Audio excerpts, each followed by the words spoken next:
Mama neng madeng neng nu pipin. Neng kaya bang tanah neng nunga ampuri ne ba neng nunga. Mama neng pipin nuau.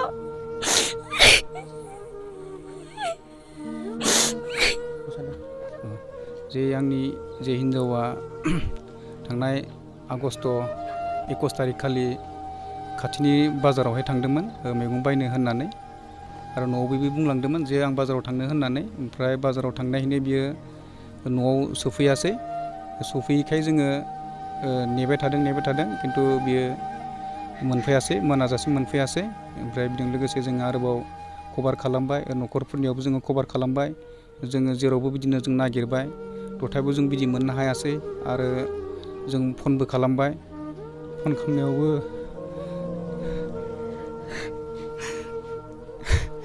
जेबो बिदि information मोननाय जायासै आरो दिनै आंनि हिन्जाव गैयिनिफ्राय आंनि न'खरा गोबां बिदि ओरैबायदि दुखु गोलैदों माने जानाय लोंनायनिफ्राय लानानै जानाय लोंनाय कुनु बिदि थिग गैला आंनि फेमिलि आंनि फिसाजो आंनि बिदि बिमा बिफाफोर दिनै आंनि हिन्जावखौ नामायनो आङो जोबां गोसो होदों आरो जुदि माबाफोर दोङोब्ला आंनि हिन्जावखौ जे आं न'आव फैफिननायखौ आं लुगैदों आरो सोरबाफोर जुदि नुदोंब्ला अन्नानै आंनि हिन्जावखौ बे कन्टेक्ट नाम्बाराव आंनो कल खालामगोन मानोना जोङो दिनै जेसेबां गोबां नायबाबो जों मोननो हायाखै बिनि थाखाय जोंनि न'खरा दिनै गोबां दुखुआव हायदों आरो बिदिनो गाबलाय खुलाय जानाय लोंनाय बिदि माने कुनु हान्थि गैया दिनै जों ओंखारलांनाया दिनै 25-26 दिन जाबाय मास मोनसेयानो जानोसै दिनै सासे गथ' दङ बेहा 9 बोसोर क्लास 3 फरायबाय थादों हिन्जावसा दिनै बेबो आंनि फिसाजोबो गोबां माने गाबो आरो नागिरो बे फरायनाय समावनो उन्दुनाय समाव जिखुनु टाइमाव आंनि फिसाजोआ दिनै गावनि बिमाखौ नागिरनानै गोबां दुखुआव दङ आरो बिदि ओंखाम जाला आरो फरायनायफोराबो गाज्रि जालांबाय टिउसनफ्रावबो थांला आरो सेहेराफोराबो बिदिनो गोबां हामा जाबाय बेनिखायनो गावनि बिमाखौ बे नागिरदों जुदि बबावबाफोर दङब्ला बे आंनि हिन्जाव रेखाया न'आव आङो गिदिंना फैनायखौ आङो लुगैदों जेसेबांबाबो आं लागोन न'खरनियाबो जेबो बिदि आपत्ति गैया हायनायखौ लुगैदों आरो बेनिखायनो जुदि बबावबाफोर दङब्ला न'आव आयनांगौ आरो जोंनि दुखुफोरखौ सिन्था खालामनानै बेफोरबायदि जेबो नांलाय खमलाय गैया थांखालिबो नांलाय खमलाय गैया आरो बिनि सिगाङाव बिदि जेबो बिदि नांलाय खमलाय जायाखै जों गोबां बिदिनो मोजां अनलायना थायोमोन आरो न'खरावबो जोंहा बिदि आंबो बाहेरायाव खामानि दामानि मावना जाग्रा मानसि बे हिसाबै मावनाय दांनायफ्रावबो गोबां दुखु जादों दायो आं गावनि फिसाजोखौबो गारना गालांनो हाया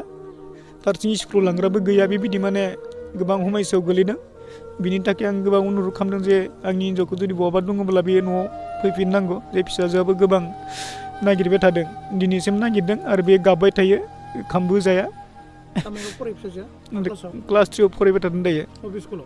लिटिल वर्ड इंलिश स्कुलाव ओरैनो नोंथांमोननि लकेसना मा जायगा बेयो जोंनिया बरनगाव ओमफ्राय थाना उदालगुरि दा रायजो राजानिफ्राय मा खावलायो नों जाहाथे नोंनि बिसिखौ मोनोब्ला खबर हरनो थाखाय आंनि रायजो राजाफ्रा आंखौ बिदिनो नामायनो होदों नामायनानै जेनेबा जोङो आल'सना खालामगोन मोजाङै रायलायगोन होनलायगोन बे खौरांखौ बुंदों आंनि न'खराव गुबुन रायजोफोरनिफ्राय मा खावलायनो सानो जाहाथे नोंनि बिसिखौहाय नुयोबा खोन्थाहरनो थाखाय जायफ्रा जुदि आंनि बिसिखौ नुयो बिसोरो अननानै आंनो खोन्थाहरगोन आरो कल खालामगोन थानायाव जोङो मिसिं एजाहार जों होनाय जाबाय सोरजोंबा सन्देह दं नामा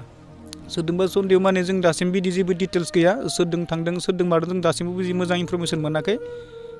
बेनो आरो नोंथाङा दाबो जेनेबा नोंनि बिसिखौ फैफिनजानायखौ लुबैदों आंनि बिसिखौ आं हायफिनजानायखौ लुगैदों आं फैयोबा एक्सेप्ट खालामगोन आं नेबायानो थादों आरो जोंनि फेमिलियाबो